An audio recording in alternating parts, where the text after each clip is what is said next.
let's get Chase in the Freak Nation. Let's go from the Daytona 24 to some dirt, baby. Supercross. Yeah, Chase, put on the right lid, will you? Yeah, I know. Sorry, guys. It's been a mess. Yeah. Get this phone thing worked out. Oh, It's all right. We try and make it as difficult on you happy bastards as we can, buddy. Jiminy. Yeah. Right. Oh, it's just difficult because we have the COVID thing. I mean, it just takes so long to get into the pits. It's just kind of a mess, but glad we can make it work. Absolutely, winner. But real quick, before we talk about your win last weekend and some other things going on in the Supercross season, every time you go to the track, or at least once every weekend, you guys still have to be COVID tested, right? Yes, every week. Man. It's kind of, well, if you're vaccinated, you don't have to get tested, but I'm not vaccinated, so they kind of make it difficult on you. You have to get tested, and then I'm actually waiting to get my results right now, so it's kind of like a nerve-wracking 15 minutes to see if I can race this weekend. So, yeah, I've been all good so far. So, knock on wood, we can go racing this weekend. So right now, we could ask you any freaking question, and you're not going to hear a thing because you're more concerned about getting the results of your test. Well, no, I mean, I feel fine. Well, I guess it doesn't really matter if you feel good because you can still test positive. So hopefully, Been I'm there. just praying that I'm good. So, All right. Well, Chase Sexton, Supercross winner from San Diego, joining us here in the Freak Nation. And in all the interviews that I've seen post-race after San Diego, it's all centered around one thing. Again, you're relatively new to the 450 class. We know what you did in the 250s. You got your first win in the 450 class last weekend, but it's getting used to that damn bike, the 450. And Ricky Carmichael, back in the day when he was here in the Freak Nation, talked about the transition into the 450. And initially, and he admitted it on our show, Chase, that it scared the crap out of him, man. Is it that big of a jump for you guys still from the 250 to the 450 in Supercross specifically? yeah, I mean, I didn't think it was going to be that big of a deal until I actually went and raced the 450. Practicing and stuff, I was fine. But when it comes to race time, it's just a whole different thing. And you kind of forget about the difference between how much weight and how much power the 450 has. So it bit me a few times last year, as everyone saw. And yeah, it's just difficult. And it is, I mean, last year, my confidence with just riding was at a very, very low point because I was not normally hitting the ground this much. So it definitely takes some to getting used to and kind of figuring out where you can push and where you can't compared to the 250 because it just has so much power and so much weight that it just everything happens faster. So for me, that was kind of the learning point, and I'm still learning, but I definitely feel more comfortable on it this year. Where are your comfort points? Like, for instance, you said you had to learn how to, or where you can push this bike a little harder, or where you can't, where you need to let up a little bit. So where are those points? Are you better or maybe not as good yet in the whoops? Or are there certain turns that are better, some jumps? Where are you better on this 450?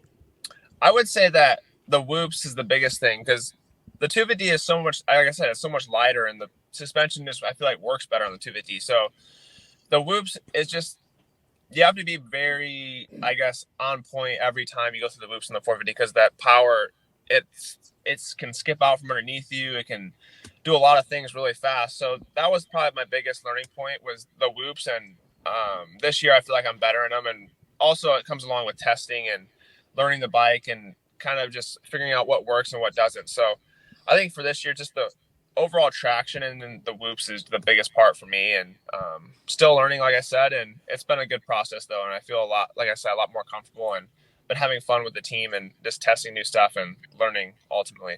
So then, Chase, how crazy is it that you learned so much every weekend last year in Supercross and then motocross, and then suddenly not suddenly, but I'm saying it with air quotes, so to speak, here comes San Diego, and you made it look so easy. How weird is that every weekend is so difficult, yet then when you win, it's like, well, that's how it's supposed to come together.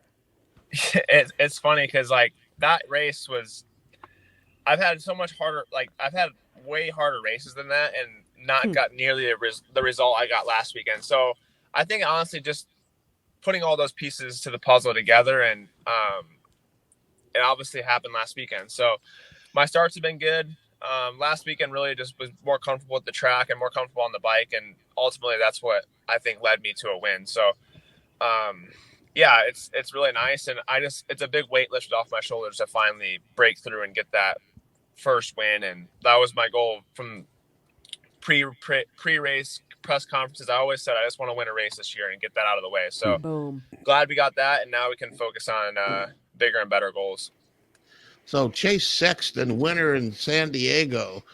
In rallying, they always say that actually in car racing in general, they always say it's hard to drive a slow car fast than it is to drive a fast car fast. Does that matter in motorcycles, that it's harder to ride the 250 fast than to get on the 450 and say everything works the same, and it should be easier to drive it fast on a 450? That makes sense. Yeah, so that, like I said, the 250 is just it's very easy to ride, but yet you're lacking the horsepower. So I think for the ceiling is definitely higher on the 450. Like if you can figure it out and be able to hit your marks and do everything correctly, I think the ceiling is higher and you can go faster on the 450. I feel like the 250 you're kind of limited because you are down on horsepower, and it's a lot harder to go fast, I guess, on if you're comfortable on the 450. So if you're comfortable and you have more horsepower, obviously it's easier to go faster because it's easier to get out of the corners fast, easier to get through the loops, as long as you're hitting your marks and stuff like that. But there's also a bigger price to pay if something goes wrong. So it's I guess a catch-22, and you kind of have to. I don't know. I've actually hopped on the 250 last week, and I went through the loops. I'm like, man, this is way easier. But when you get it right on the 450, it is better. It's just figuring that out and finding those points where you can push. Have you seen the track layout for Anaheim 2? Look at that. It looks like a cartoon, Chase. How do you have to sit there and go through that? It looks like something Bugs Bunny or Daffy Duck would lay out an Anaheim stadium. How do you learn from seeing this, or do you have to just get on the track and do it? Honestly, I don't really learn a whole bunch from looking at the track map because it always looks a certain way, and then when you actually go and walk it, it's different because they always either change a few things, tweak a few things after press day. Because I'm actually going to ride the track here in about an hour, so it's always just different. And like the track map can say one thing, and then when you actually get there, it's a different thing. So it looks very busy though and very technical, which usually the layout is the layout's what it is. So it looks busy, and that should suit me because I feel like the busier the track is, the better I am. And there's 2 sets of loops, so that should be good. And it's a big stadium, so the lap time should be long, and we're doing minutes now, 20 minutes. So I guess the less laps we do is the better it is for us. So the track gets less broken down. So yeah, hopefully it's a good race, and just hoping the lap time is pretty long. We're talking to Chase Sexton. Sorry, Kenny. I was going to jump in there.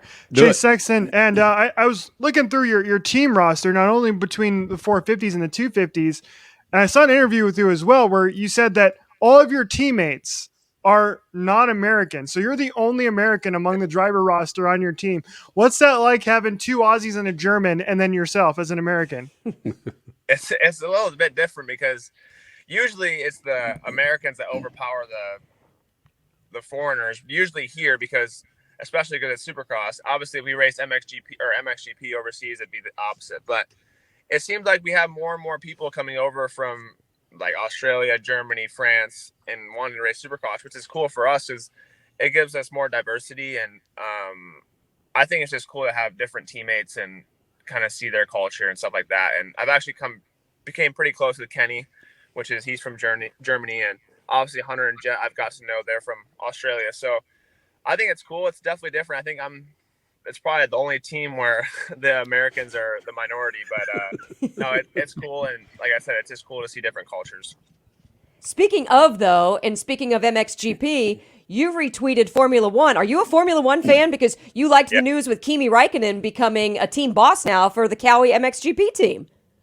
Yeah. I've been watching F1, I think, since I went to Austin, the Grand Prix there in 2018 and 2019, and then this last year. So I've been to that one 3 times. And I've probably been watching it for like 4 years now. So I'm a pretty big fan.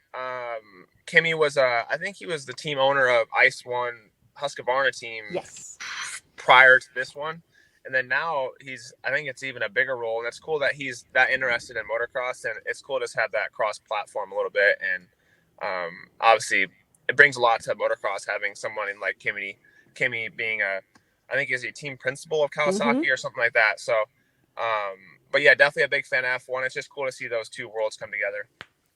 Awesome. Freak Nation, Chase Sexton, 450 pilot, joining us here in the Freak Nation. And what we like to do is check into the cities where cats like yourself were born. How do you pronounce, is it Lemoyne, Illinois? How do you pronounce it? Lemoyne, Illinois, yeah. I tried to go French, and it's as damn as American as Lemoyne. Everyone butchers that name, so you're not the first one. Hey, look, Chase, your town doesn't have a famous person in it except for you, man. It doesn't have one person that says, so-and-so from Major League Baseball or the NBA. It's not one damn person except for you from Lemoyne, Illinois. Yeah. Well, my town, we have 750, I think, for the population. So that's very small. So it's definitely slim picking coming out of there. But yeah, I think my middle school had 120 people, and the high school had 110 maybe total. So jeez, it's very small. I think we had one gas station, a post office, maybe one restaurant, which is like a bar kind of, and that's about it. So definitely a very small town, but I love living there. That's kind of my roots, and I love going back there every year too. Okay, so how does a dude come from Lemoyne, I can't even say it, Lemoyne, Illinois, all right, and end up winning a Supercross race in San Diego? Where there's a gap there, Broham. It's not like you're in Florida or you're in Texas. You're in a hotbed or Southern California, hotbed of motorsports, bro. How in the hell do you go from there to winning at San Diego? I guess just when I started racing, I grew up racing tracks around where I was from, and it's actually the Midwest is a pretty big motocross and industry. We have a really good, racing crew that races around there. We had big turnouts at our local races, and from there, it just kind of, grew into me going to amateur nationals, racing Loretta Lynn's, all the big races, and obviously earning a factory ride, and then kind of took me to the pro ranks. And that's kind of the short version of the story, because a lot of stuff happened in between me starting racing and getting to where I was last weekend. So, but yeah, I think the progress of, like I said, racing amateur nationals, getting a factory ride, racing the 250 class, and then now to where I'm at now, it's a pretty cool story. Obviously, it's not normal for people, especially from the Midwest in this industry, to come out and be successul. So I think it's cool. I think Mark Barnett was the only one that's won a Supercross race out of Illinois, which is cool to see. And just a few people, but it's I wouldn't change it because like I said, my roots run pretty deep in me, and I was surrounded by cornfields growing up, which is a lot different than San Diego. It is true. The Midwest, it mostly goes towards car racing because there's no mountains. There's really no place to practice your craft, whether it's outdoor motocross or something along those lines. So, yeah, it is cool to see. But how quickly Kenny has forgotten about the Mike LaRoccos of the world. Hello, he was from Indiana. Yeah. I just said Lemoyne. I didn't say anything else. I said Lemoyne. He had 100 damn people within a 17-mile radius. You said Midwest. I didn't. He did. I said Midwest, actually. But, yeah, I mean, like Mike LaRocco, I think Jeff Emmick was from Missouri. Oh, yeah. Yes. So there was definitely some people that came out of the Midwest, but Illinois, I think it was just Mark Barnett. So very small, very, very small group out of Illinois. You didn't, Chase, you didn't talk about some of those stories of the weirdness that happened, but I bet that flashed into your head when you were on Victory and the Victory Stand in San Diego, and the smile and the happiness and everything. But did some of those people, places, and things come back into your head, and you were that was part of the celebration after the ceremony? Definitely. I mean, when I crossed the finish line, it was kind of like all those memories of me racing, starting on a PW when I was 4, which is the smallest bike you can get, and then going through the amateur ranks, and then last year really was a pretty big struggle for me. So that kind of all flashed through my head as I'm going over the finish line, and honestly, like the whole last lap, because it's crazy. It's kind of hard to explain the emotions that kind of go through you as you go over the finish line, and it's honestly, it took a while for it to sink in as well. So, but yeah, just this journey, and it took me, I felt like forever to get that first win, but it was only really 14 races. So There you go. it's just hard to explain. And I was super grateful last weekend, and obviously now we're going into A2, which is cool, and just trying to back it up. Well, wait a minute. Just with your name, Chase, you've got Chase Elliott, Chase Briscoe, now Chase Sexton. It seems like you were destined from the beginning to be fast and win races in the early 2020s. You're the dude now, man. Your name is Chase. You got it made. All chases are fast. Mm-hmm. Yeah. I guess it kind of sounds like a racing name, so I guess it's just right that I race Supercross. All right, Perfect. all the wins aside, we'll end it with this. Chase Sexton, 450 winner from San Diego, joining us here in the Freak Nation. We'll end it with this. All wins, we ask this of all the damn riders nowadays. All wins aside in Supercross, the greatest Supercross rider ever, Ricky Carmichael, Jeremy McGrath, or James Stewart? I'd have to say Ricky, just because he's the greatest of all time in our sport. And I actually was on a mountain bike ride with him yesterday, and I think he said he got his first win in San Diego, which was kind of a cool, cool similarity, I guess, between us two. So if I can kind of replicate what he did, that'd be best case scenario. But I would say Ricky, just because of how hard he worked, his mentality, and kind of what I want to, I guess, replicate my craft after. So I would just say obviously all those names are very decorated in this sport, but for me it's Ricky. All right, well, sorry, Crasher, I've got to do it. Can you What? see over my shoulder, Chase? Oh. Can you see those leathers? Well, they're not Yeah, leathers. I see him. Looks like a Christmas Story from. Yeah. Well, that's right. In between the Texas Longhorn stuffed animal and the Christmas Story lamp, yeah, he's got Carmichael. I just saw the leg. I didn't see the. Look at it. Come on, man. Look at this.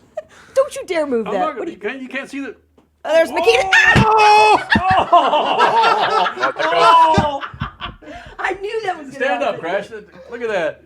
Now can you see it? Whose pants those are? I see Makita on it, but I don't know whose Yeah. pants those are. That was perfect. This is awesome. Ricky Carmichael, April 2006, goes out and wins Arlington. And and I'm a big Longhorn fan, and he's wearing some Longhorns on his ass. And he said, "Sergeant, if I win that sumbitch, I'm going to give you those. I'm going to give you those leathers. We called them leather back in the day." And lo and behold, I framed those sons of bitches. All right, go out and win Dallas, and then give me some leathers, will you? Perfect. Knock us off the air. See how knock us off the air, Chase. You got a lot. There's a lot going for you right there. All right, Chase. Thanks for doing this, buddy. Yeah, thanks, guys. I appreciate it.